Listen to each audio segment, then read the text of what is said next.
Vous écoutez Radio Equinox. Equinox Midi. C'est la grande édition de l'information sur votre radio, Radio Equinox. C'est le 12h, mesdames et messieurs.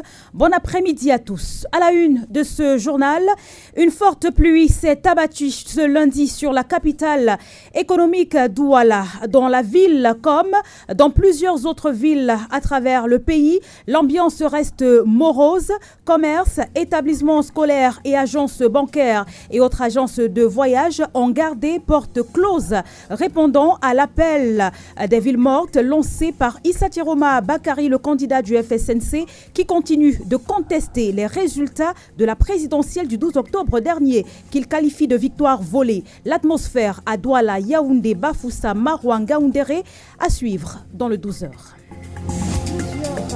Plusieurs villes présentent un visage plutôt triste ce lundi 3 novembre 2025. À Douala, par exemple, de nombreux commerces sont restés fermés. Les parents ont encore gardé les enfants à la maison. Les établissements scolaires sont fermés, ainsi que plusieurs agences bancaires et autres agences de voyage. Le constat fait avec notre reporter qui fait le tour de la ville de Douala en ce moment. Hubert Michel Kameni se trouve actuellement au carrefour Ndokoti. Hubert, bon après-midi. Bon après-midi, Gladys Sidier. Vous l'avez si bien dit, c'est une ambiance morose et délétère qui se vit depuis ce matin dans la ville de Douala, partant de Akwa jusqu'à Dokoti où nous nous trouvons à l'instant, en passant par le marché Dakar à Douala 3e et Bilonga également. Il faut noter qu'au niveau du marché de Dakar, nous n'avons pu observer les commerçants de vivres frais qui ont installé. Les boutiques étaient quasiment fermées. Aucune boutique ouverte au niveau du marché Dakar, mais même les commerçants qui ont installé les vivres frais ont vite fait de se débarrasser, n'est-ce pas, de ces marchandises. Pour ceux qui n'ont pas pu écouler leurs produits jusqu'à 10 heures, emballaient le reste pour retourner à la maison parce que, disent-ils, avaient peur de certaines représailles. Même si on note un fort déploiement des forces de maintien de l'ordre dans les différents carrefours stratégiques, selon ce que nous avons pu observer, c'est quand même un climat délétère qui règne dans la ville. Et donc, au niveau de Bilonga où nous sommes passés, il faut rappeler que Bilonga était un point fortement impacté par cette crise post-électorale, vu que de ce côté, il y a eu mort d'homme. Nous avons pu rencontrer la famille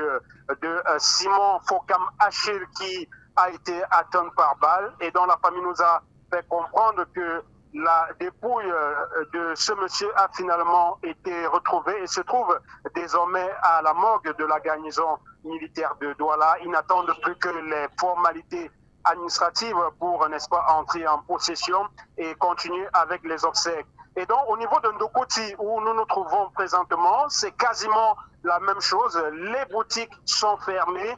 On peut noter quand même quelques étals en bordure de la route, mais pas grand-chose véritablement. Je suis avec un commerçant qui a décidé d'observer aujourd'hui et il va nous raconter en quelque sorte ce qu'il vit depuis ce matin. Bonjour. Bonjour, mon frère.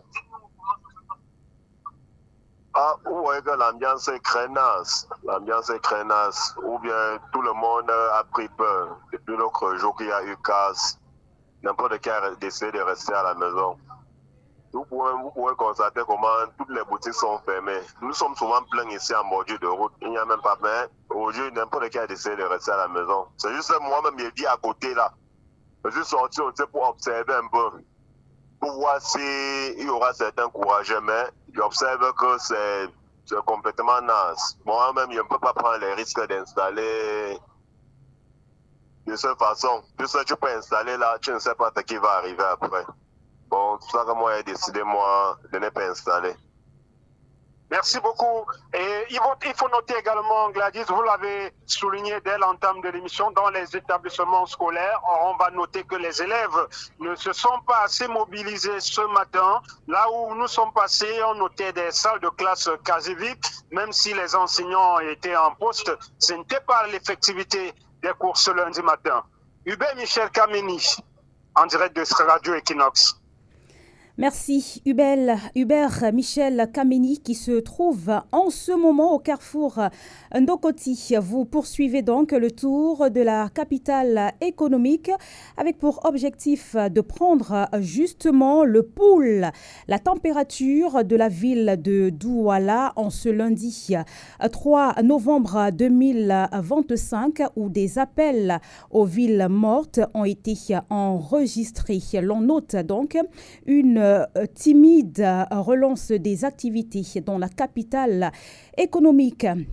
Nous allons à présent tenter de joindre notre reporter dans la ville de Bafoussam pour en savoir un peu plus de ce côté. Comment est-ce que Bafoussam s'est réveillé ce matin? Est-ce que le mot d'ordre des villes mortes est respecté dans la ville de Bafoussam? Nous avons en direct Leclerc Takem. Leclerc, bon après-midi. À Bafoussam ont eu un écho retentissant chez les élèves des différents établissements de cette cité. Au lycée de Fantuet, par exemple, nous sommes dans la commune de Bafoussam 2e. Les enseignants sont présents. Seuls 3 élèves sur les 400 ont répondu présents. Le proviseur a d'ailleurs demandé à ses élèves de rebrosser chemin. Il envisage de passer par le groupe WhatsApp et avec son personnel pour distribuer les cours à ses élèves. Il faut le signaler puisque c'est le plan B qu'il envisage le faire. Même constat au lycée de Ouaché. Nous sommes dans le 3e arrondissement de la ville de Bafoussam. Le personnel est présent, malheureusement, pas d'élèves.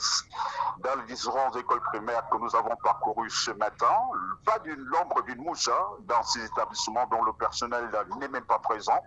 Vous comprenez déjà les difficultés pour les enfants de se déporter dans ces différentes écoles primaires. Dans notre périple, nous sommes tombés sur le sous-préfet de Bafoussam 2e et Bodo, qui est réanimé d'une poignée de femmes Bayam Salam en leur prêchant la paix, le travail et la patrie. Il faut signaler, pour l'instant, nous sommes au lycée classique de Bafoussam. Cette fois-là, c'est à Bafoussam 1er, où nous n'avons pas encore apprécié l'état des lieux. On le fera dans nos prochaines éditions. On ne peut pas se séparer, Gladys, sans évoquer ce fait, même si ça sort un peu du cadre.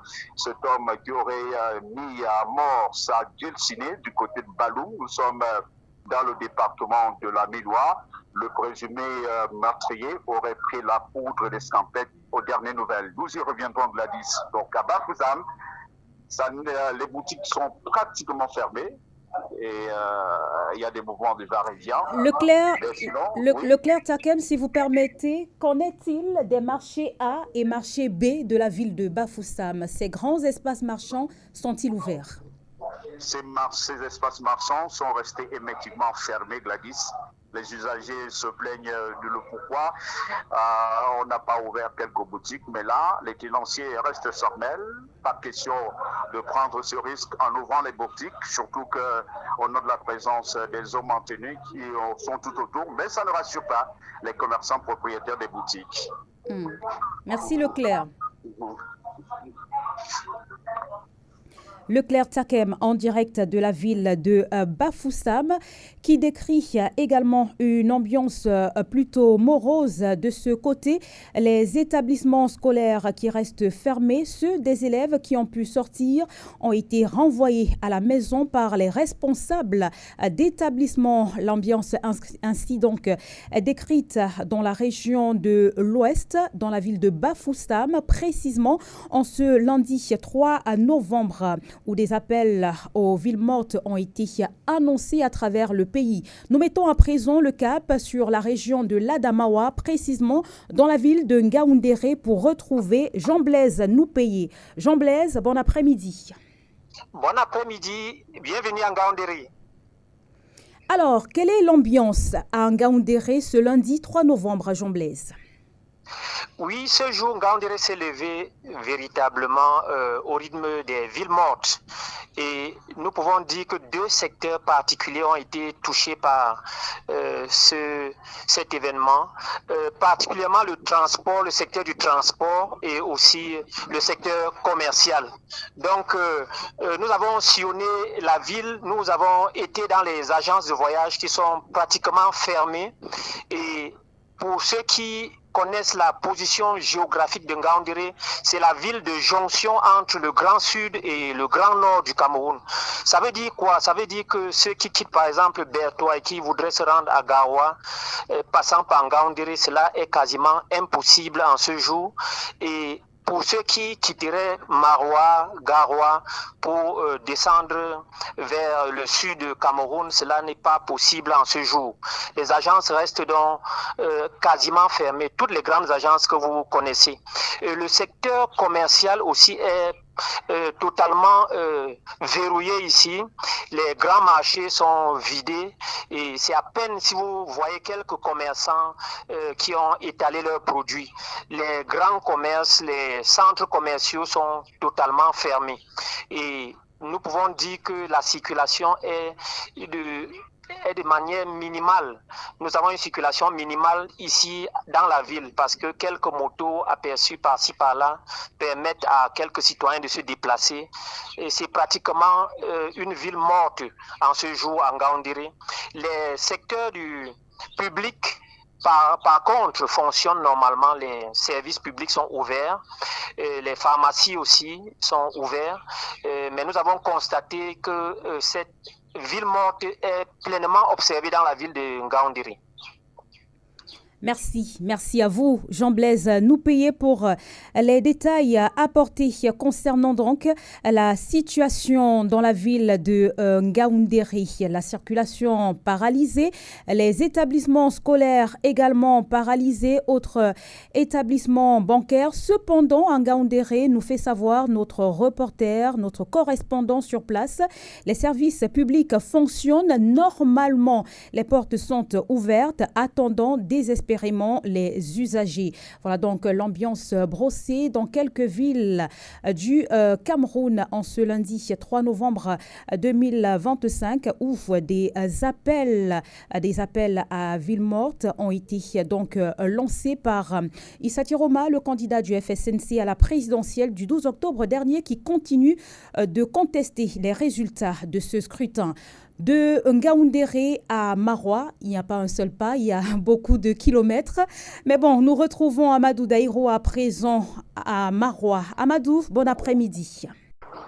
Alors, décrivez-nous l'ambiance dans la ville de Maroua ce lundi 3 novembre, Daïro. Il faut dire, depuis l'aube, la vie semble suspendue. À 6 heures déjà, boutiques et points de ravitaillement divers fermés. Seules les administrations publiques maintiennent le cap, obéissant aux consignes strictes du gouverneur de l'extrême nord, Midiawa Bakari. Pourtant, dehors, le silence domine. Les rues d'ordinaire bruyantes sont désertes. Les rats passants se hâtent le regard méfiant, tandis que la plupart des habitants ont préféré rester confiés chez eux. Au marché, un important dispositif sécuritaire a été déployé pour tenter de rassurer les commerçants. Mais la peur reste palpable. Malgré la présence renforcée des forces de l'ordre, le niveau de cette barrière, le niveau au moins les mesures sécuritaires au niveau du marché central n'a pas pu encourager ces commerçants de venir ouvrir leurs boutiques. À l'heure où je vous parle, le gouverneur de la région de l'Extrême est en train de faire les tours dans différents établissements où les élèves, peu des élèves ont répondu présent, que ce soit au lycée classique moderne de Maroua, en passant par le lycée Bilin et le collège Jacques de Bernon. C'est peu des élèves, comme je disais, peu des élèves courageux ont réussi à venir reprendre les cours. Alors Daïro, on imagine que vous êtes dans la suite du gouverneur. Quel est le discours que le gouverneur de l'extrême nord, Midiawa Bakari, prône à l'endroit des personnes, les rares personnes qu'il rencontre dans la rue? Oui, il faut dire que c'est vrai que le gouverneur n'a pas pu s'arrêter. Comme vous savez, la ville est sur surveillance, bien sûr, mais dans les établissements, il a essayé de discuter avec les élèves pour d'abord les encourager, les faire même de venir reprendre cours, parce que par exemple, comme en terminale A au lycée Bilin de Maroua, qui a un effectif de 98 élèves, où on retrouve seulement 7 ont répondu présent, soit les parents ont refusé que ces élèves viennent parce qu'on sait, avec la sous-préfecture de Marois 2e qui a été incendiée, et les CAM et les autres, comme l'école publique de Kakatare, ça veut dire que la méfiance est toujours de mise. Merci Amadou Daïrou, notre correspondant permanent dans la région de l'extrême nord en ce moment même. Dans la suite du gouverneur Midiawa Bakari, vous l'avez écouté, le gouverneur de l'extrême nord qui fait le tour des établissements scolaires à l'effet d'encourager les acteurs justement de la chaîne éducative à ne pas céder à la panique et à continuer les cours. Le mot d'ordre de ville morte qui est également observé dans la région de l'Adamawa, précisément dans la ville de Maroua, selon les indications données par notre reporter. Cap à présent sur Yaoundé, capitale du Cameroun, avec Aïk Cyril qui nous attend sur place. Aïk Cyril, bon après-midi. Gladys Sidich est bienvenue dans la Sidich capitale. Il faut dire que Yaoundé ne connaît pas de ville morte. Au lieu d'une ville morte, on pourrait plutôt parler d'une ville vivante. Dans la cité capitale, nous avons visité ce matin quelques bureaux administratifs dans le public comme dans le privé et même dans le parapublic. Les usagers, en tout cas les travailleurs sont à leur poste, les usagers qui viennent solliciter des services sont bien servis. Dans les rues, vous pouvez entendre les sons, les klaxons de véhicules qui circulent, les taxis qui circulent, les voitures personnelles également qui circulent, les taxis qui font leur ramassage. Comme à l'accoutumée, les populations vont normalement à leurs occupations. Au moment où nous passons l'antenne, Gladys Sidiem, nous sommes exactement au lieu dit SHO, le carrefour SHO, à un jet de pierre du marché central de Yaoundé. Toutes les boutiques sont ouvertes, les commerces sont ouverts, les commerçants mènent leurs activités comme d'habitude, ils reçoivent les clients dans leurs boutiques et magasins, font des services, donc véritablement rien à signaler au marché central de Yaoundé. Avant le marché central, nous étions tout à l'heure au lieu du carrefour Bastos. Vous savez que Bastos est un quartier UP de la cité capitale, un quartier chic comme ça se dit, un quartier résidentiel, mais là-bas aussi, rien à signaler. On avait pourtant eu une alerte ce matin, mais visiblement c'était une fausse alerte puisque les activités suivent leur cours. Au quartier Bastos également, en plein cœur au carrefour Bastos, il y a une station-service au carrefour Bastos et quand je parle de station-service, suivez mon regard, là aussi c'est ouvert, les véhicules, les chauffeurs viennent et consomment et puis repartent. Ils sont servis par les pompistes qui sont en tout cas qui sont là pour les besoins de la course. Donc véritablement rien à signaler ce matin dans la cité capitale. En revanche, ce qu'on peut dire ce matin, Gladys, c'est que la présence, la militarisation de la ville a quelque peu diminuer les forces de l'ordre, les forces de maintien de l'ordre, police et gendarmerie, jusque-là postées à certains carrefours et à certains artères de la cité capitale, n'ont pas tous disparu, mais la présence a été réduite à sa plus simple expression. Là, il y avait peut-être 5, 6, 7 voire 10 policiers ou gendarmes. Vous n'en trouverez plus que 2, 3, 4 au maximum. C'est-à-dire que cette présence a fortement été diminuée. Les véhicules de police, les pick-up, les chars qui étaient postés dans les grands carrefours et les artères de cité capitale ont également peut-être pas diminué, mais le nombre a été véritablement réduit à la baisse, dont la ville de Yaoundé n'est plus fortement militarisée comme c'était le cas bien avant cette journée du 3 novembre 2025, la décision. Merci infiniment Aïk Cyril. Merci également à notre brigade de reporters qui est donc repartie à travers le triangle national pour nous permettre de vivre l'ambiance en ce lundi 3 novembre qui marque également la rentrée parlementaire pour sénateurs et députés. Une session ordinaire qui est marquée par l'examen et le vote du budget de l'exercice de l'État pour le compte de l'année 2026. C'est donc une rentrée parlementaire qui s'inscrit également dans un contexte assez particulier, la proclamation des résultats de l'élection présidentielle, lesquels résultats continuent d'être contestés par une partie de l'opposition et nous sommes également à quelques jours de la prestation de serment du président de la République. Voilà, Fandré Marquez, lui aussi, s'est déployé depuis ce matin pour prendre le pouls de cette reprise de la vie normale. Pour en savoir davantage, nous tentons donc d'établir la liaison avec René Marquez pour le point pour ce qui est de la ville de Douala. C'est à noter que les travailleurs se sont mobilisés. Pour certains, ont retrouvé leur lieu de service ou rouvert leur commerce, tandis que quelques établissements scolaires ont pu ouvrir et accueillir leurs élèves. Mais ce n'est pas le cas pour plusieurs qui ont préféré garder leur commerce fermé, étant donné ce mot d'ordre de ville morte, lancé donc par l'ex-candidat à la présidentielle Issa Chiroma Bakary. Pour nous en dire donc davantage sur l'actualité dans la ville de Douala en ce 3 novembre. Comment s'est réveillé Douala? Fandré Marquez, vous faites depuis ce matin le tour. Bonjour, vous avez l'antenne.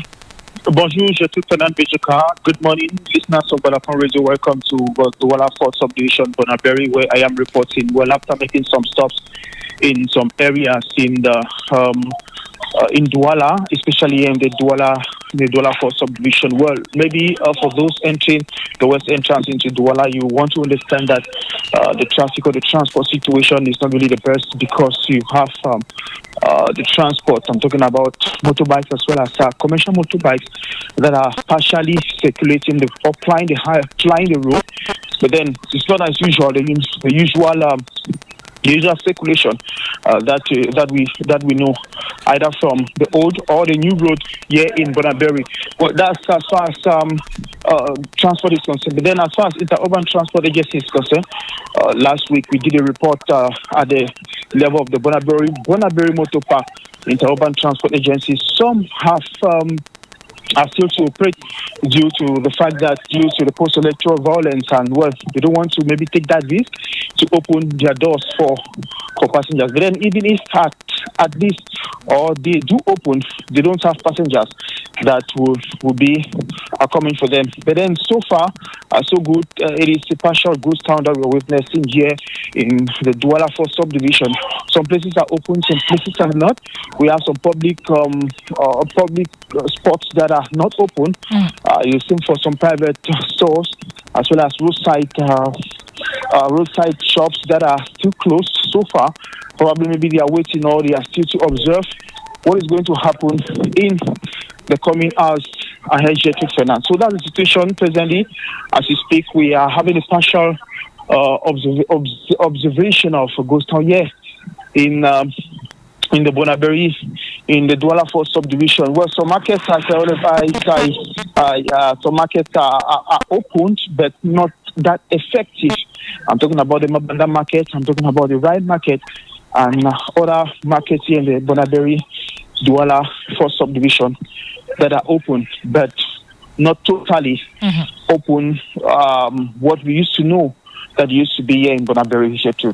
Thank you so much, René Marquez. Merci pour ces éléments d'information. Pour ce qui est de Douala, eh bien, nous restons dans le littoral, mais on met cette fois le cap sur le département du Mongo, en Konsamba notamment, pour retrouver de ce côté Xavier Raoul Elon pour les nouvelles en ce 3 novembre 2025. Comment se porte la ville en ce début de semaine? Nous tentons d'établir la liaison avec Xavier Raoul Elon pour le point de ce côté de la région du littoral. Nous sommes dans le département du Mongo, en Konsamba précisément. À noter que la reprise s'est faite, elle s'est montrée timide. Pour avoir davantage d'éléments, nous avons au bout du fil Xavier Raoul Elon. Bonjour Xavier Raoul. Bonjour Gertrude Fernand Bitioka et bonjour à tous les auditeurs de Radio Balafon. Comment se réveille la ville de Nkonsamba? Comment se porte-t-elle à cette heure de la journée? Il est midi, justement, nous sommes au cœur de la ville de Nkonsamba et pratiquement, pourrait-on le dire, le mot d'ordre aurait été suivi pratiquement au regard des chiffres et quelques éléments que nous avons en notre possession. Nous sommes au cœur de la ville, sur environ 300 boutiques que compte ce cœur de ville. Nous avons pu énumérer 15 boutiques qui sont ouvertes à cette heure précise, ce qui dénote notamment que cet appel, notamment au boycott, ou plutôt à la ville morte, serait donc suivi par la plupart des commerçants. Dans d'autres arrondissements, en l'occurrence le 2e arrondissement, le corridor, par exemple, est canté jusqu'au carrefour Lélé, qui est un corridor qui regroupe et regorge plusieurs boutiques. On s'est rendu compte ce matin, pour avoir fait le tour, qu'aucune de ces boutiques n'est ouverte. Alors, entre autres, des coins de la ville sont également ou encore présentent pratiquement le même visage, avec une sorte d'ambiance de cimetière, une sorte d'ambiance de mort. On note également, Gertrude Fernande Bichoka, que visiblement, cette situation semble ne pas être du goût des forces de l'ordre qui, pour l'instant, depuis quelques jours, ça il faut également le mentionner, sont à pied d'œuvre, qui sont là, qui veillent au grain. Et encore aujourd'hui, au cœur de la ville de Konsamba, on note une présence de quelques gendarmes et policiers qui continuent justement à jouer la surveillance. Côté moto-taximène, ce n'est toujours pas la plus grande affluence comme les jours habituels. Les rues sont quelquefois désertes. On peut passer pratiquement 1 minute sans voir la moindre moto passer. Voilà à peu près l'ambiance que l'on vit dans la ville de Konsamba. Les marchés, évidemment, le marché aussi, c'est pratiquement une même ambiance assez timide qu'on note dans les marchés où encore tous les commerçants n'ont pas étalé leurs produits sur les étals, ce qui démontre justement que le message qui est passé semble être suivi par la plupart des commerçants de la ville de Konsamba. Le marché reste fermé, les écoles également fermées, Xavier Raoul Elon. C'est bien cela ?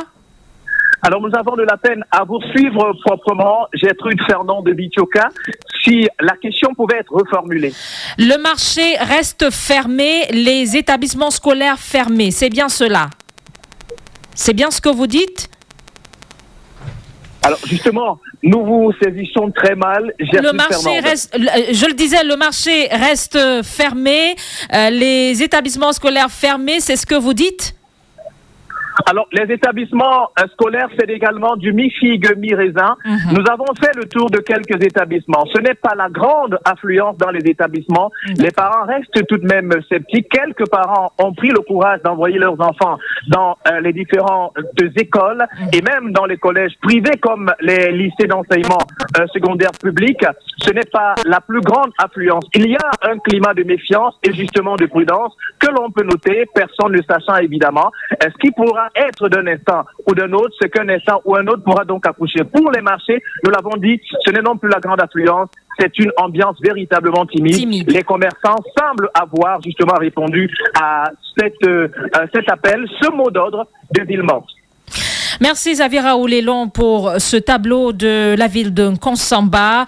Eh bien, nous prenons une toute autre direction à présent. Rue presque déserte, marché et boutiques fermées. Quelques clichés de la capitale régionale de la Damawa ce matin. Le mot d'ordre de ville morte lancé par l'ex-candidat Issa Chiroma Bakari semble respecté également à Ngaoundéré. Nous tentons donc de joindre notre correspondant de ce côté de Ngaoundéré, Amadou Bello, que nous avons déjà au bout du fil. Bonjour Amadou Bello, quelle est la situation à cette heure de la journée dans le chef-lieu du Château d'Eau? Bonjour, je suis Fernand Bidjoka, bonjour à tous les auditeurs de Radio Balafon et bienvenue à Ngaoundéré dans le chef-lieu de la région de la Damawa. Vous l'avez dit, les boutiques sont restées fermées, les commerçants sont sortis, question pour eux de sécuriser leur espace marchand. Les camions sont également stationnés depuis plus d'une semaine, presque plus d'une semaine. Quelques camions se sont aventurés à prendre la route. Selon nos informations, ils sont bloqués au niveau d'Engong, à l'entrée de la région du Nord. La route est bloquée de ce côté-là. Et également, du côté de Touboro, là, les camions sont en train de desservir les pays voisins comme le Tchad et la République centrafricaine. Pour revenir au niveau de la région de la Damawa, l'atmosphère est plutôt calme dans l'ensemble, mais cela reste perceptible sur les visages et dans les propos de ces partisans du FSNC qui, jusque-là, croient encore à la victoire de leur candidat Issa Chiroma Bakari, puisque la région de l'Adamawa a globalement sollicité ces candidats à plus de 50% de suffrages valablement exprimés. Autre actualité que nous voulons partager avec vous, je cite Fernand Bidjoka, plusieurs jours se sont écoulés et des forces de maintien de l'ordre qui assuraient la sécurité des personnes ici ont barricadé les points stratégiques de la ville de Ngaoundéré, ce qui a également suscité la colère de plusieurs personnes. Disent-ils, nous n'avons plus d'argent, nos différentes activités sont à l'arrêt et les forces de maintien de l'ordre viennent encore barricader les grands axes de la ville. Comment nous allons faire pour survivre? Permettez-nous au moins de poursuivre nos activités parce que nous avons laissé les manifestations. Alors, d'autres points qui taraudent encore l'esprit des Camerounais dans cette partie du pays, c'est cette incohérence des autorités administratives. Le préfet du département de la ville a fait un communiqué menaçant, si on peut le dire ainsi, les commerçants qui vont fermer boutique ce jour, puisque c'est là et le cas attendant de voir la suite. Il y a quelques jours, on se souvient encore, ce sont ces autorités administratives qui demandaient encore aux populations de rester à la maison et cette incohérence constitue ce trouble dans la compréhension des Camerounais dans cette partie du pays. Je suis Fernand Bitoka. Merci infiniment Amadou Bello. Vous continuez de suivre pour nous l'évolution des événements dans cette partie du pays, notamment à Ngaoundéré, dans la région de l'Adamawa.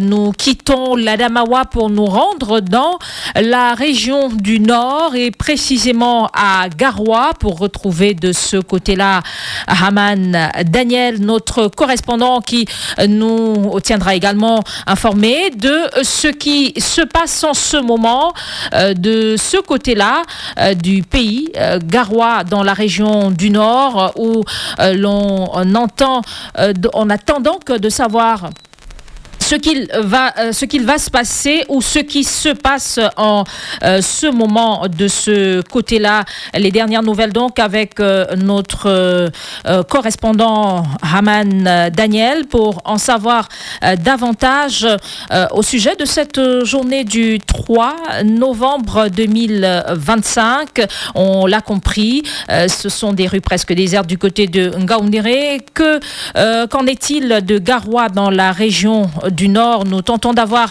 au bout du fil notre correspondant Haman Daniel. Nous l'avons finalement au bout du fil. Bonjour Haman Daniel. Haman Daniel, bonjour.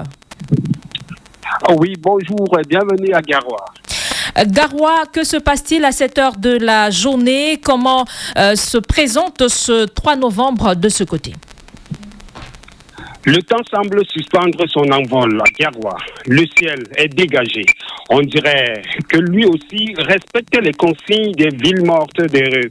Les routes sont désertes dans la ville, dans la métropole du Nord. C'est en place à une ville fantôme en ce jour de lundi. Rien ne circule ici. Le mot d'ordre est respecté. Les rues et ruelles, les écoles, les marchés, les centres administratifs, même les boutiques et les bars du sous-quartier ont répondu présents à cette journée des villes mortes.